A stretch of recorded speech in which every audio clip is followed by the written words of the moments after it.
देखें, इनका भी देखें।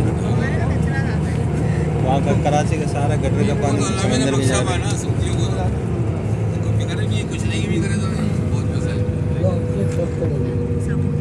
ये वीडियो इसलिए बना रहे, दिखाएंगे कराची वालों को समुद्र के पानी में भी तेल होगा।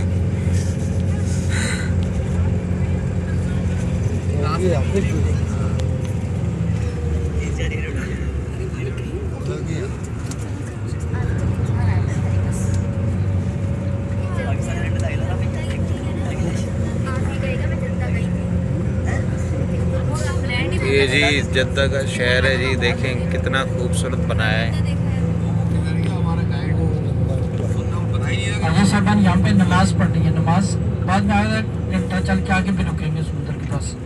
इधर नमाज पढ़नी है, 10 से 15 मिनट में आप नमाज पढ़ लेंगे, नमाज जाया ना हो। जी जी बिल्कुल। नमाज पढ़ के ना असर पढ़ के ना तो बस आगे बस में बैठ। 2 फर्ज हैं आपके,